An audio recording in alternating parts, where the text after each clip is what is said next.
Welcome to a dose of deeper contemplation. We have cultivated this self-healing practice as we navigate the many aspects of modern life with the desire to be a better human. As a psychic medium, these conversations are channeled, so let's take a walk together and talk it out.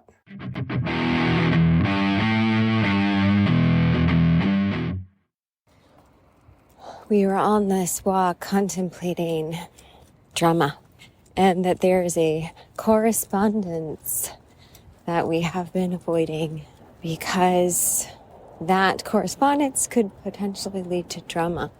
And thinking about the person that we would be corresponding with and feeling like at this moment, there's just a ranking, okay? There's first tier drama, and there's second tier drama, and there's third tier drama. Like every drama falls into those categories for us right now. We're really just dealing with the first tier right now. We're just putting all the resources to the biggest one, and in order to bring that drama to a conclusion. How do you bring drama to a conclusion? Good question. We could think of drama like a formula. There are certain elements required in order for there to be drama. Typically, it involves more than one person, although we can definitely get dramatic with ourselves. But we can use this example as drama between folks. Definitely more than one person is one element to the formula. Conflict. Usually miscommunication, usually suppression of emotions that have gotten to a boiling point. Part of this contemplation was, we'll call it like a sub-contemplation, where there's a suppression, right? There's suppression of pain. And then there's enduring pain, enduring it. And that came forth as an example for us recently with a shoulder injury. And that the reason why this shoulder injury has become serious is because we were suppressing the pain.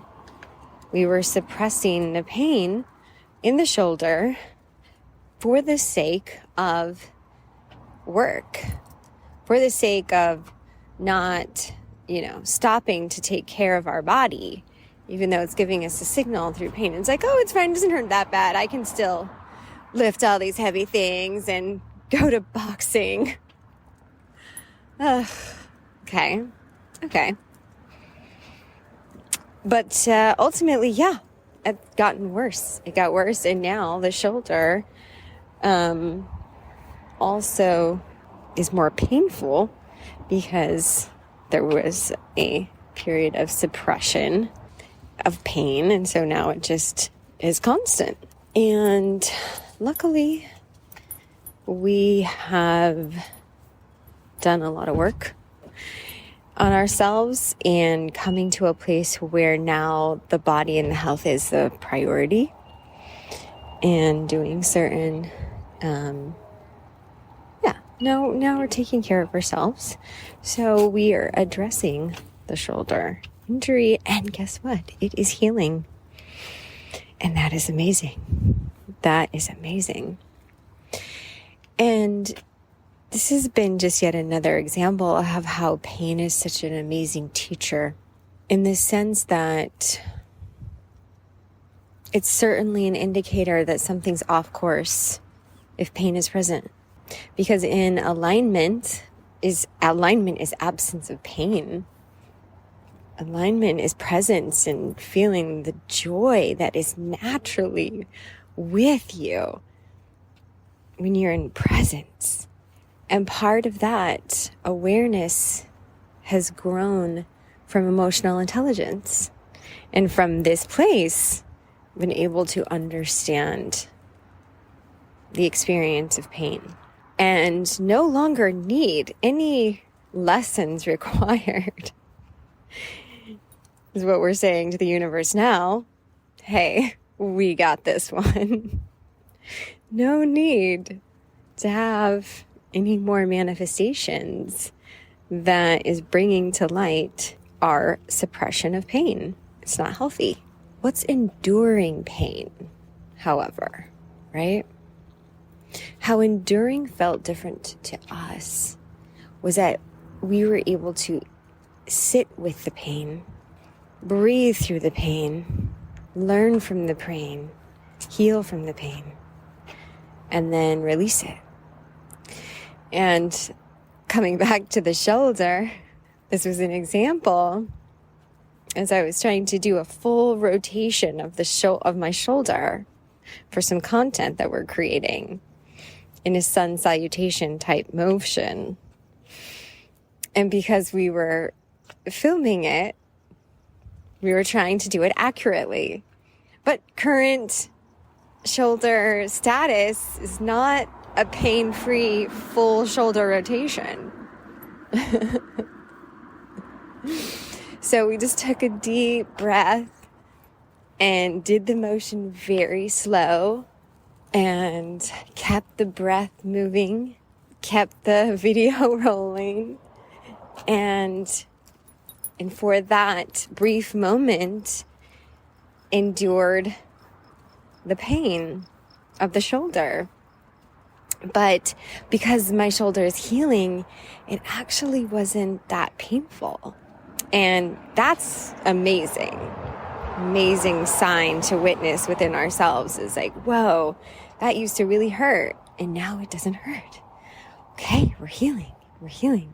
And so, yeah, there may be moments to endure pain in order to see that you've uncovered what pain even is, brought awareness to pain. So that's why it's not as painful. Your awareness is the healing. So even though it may still come up or we're still healing from it, it's a resilience to endure pain because we understand how it's here for us, a part of our human experiment. And it's another thing to suppress pain, which actually basically makes us sick, where dis-ease can bring disease in all of our bodies of health. Physical body, mental body, emotional body of health. We can suppress physical pain. We can suppress emotional pain. That's pretty normalized. In fact, encouraged. Historically has been encouraged to suppress all pain, all feelings. Don't be unhappy. It makes some folks uncomfortable to be around those who show emotion. I'm sure there's some sort of version of that story folks can relate to. Certainly for ourselves. I remember one time I was in high school and I was heartbroken about a boy, and I was crying and in the bathroom, and my dad knocks on the door and I answer it and he's like, "Oh, sweetie, what's wrong?" And so I'm like crying and like hyperventilating, crying and talking at the same time. Y'all know what that was like, really? And then he said that he didn't like me. Something like that. Okay. And it just where my dad was just like, okay, shh. He was like, literally like, take deep breaths, stop crying, put some cold water on your face. Like his first instinct was to have me stop crying. And it's okay, Dad. It's certainly what was told to you. It's new parental information. The importance of letting your children cry, letting them express their emotions. And it's actually an incredible teaching moment for emotional intelligence of itself. So how do we come back to drama? How do we come back to the formula of drama? We review so far average elements of drama, other folks, conflict or miscommunication, suppression of emotions. And when you cook all those things together, you get a boiling point. It's really the science of drama, if you will. The thing about drama that we have discovered for ourselves is that it can be addicting and a complete drain of energy. Because really, it's giving some sort of full focus or full attention or full presence to conflict. And in conflict, there has to be separation. And in conflict, there's absence of trust. And we are definitely still navigating the complicated experience of conflict. But it's a worthy examination. The science of conflict. The science of drama. The suggestion is, if we study these elements and then apply this formula to any of the dramas, first tier, second tier, or third tier, any of the dramas, and identify the elements in each one and see if you can remove it. Remove one of those elements in some way. Because without all of the elements, you don't actually get the results. And again, we can certainly apply this to ourselves as well. The self-drama formula simply just means it only has to do with yourself.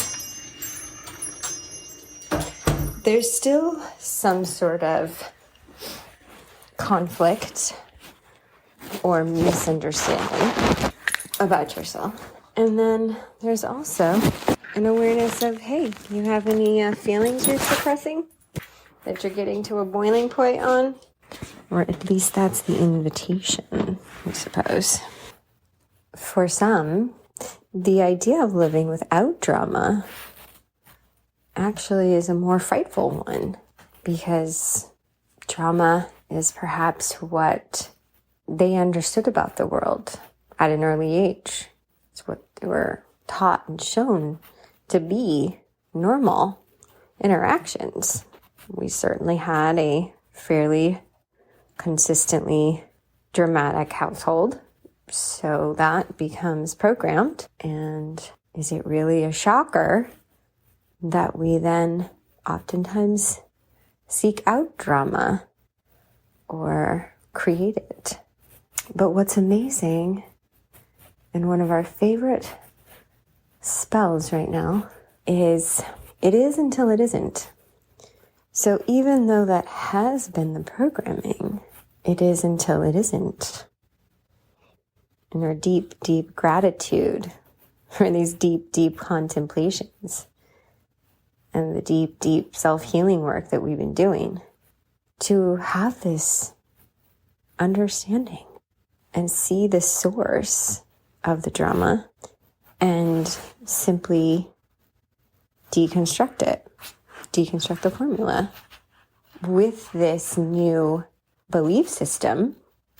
And that's what being in a constant state of drama or conflict or trauma can program into us. We also have the capacities to reprogram.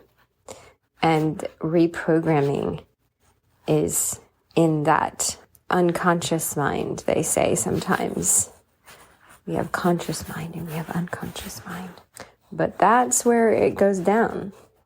It's inner, energetic work to dismantle the belief systems and programming. Perhaps you're curious as to what a more drama-free life would be like. And perhaps that curiosity will inspire you enough to maybe give this experiment a try with the no drama formula. Thank you so much for being with us. This is Deep Dose, and we are Eden.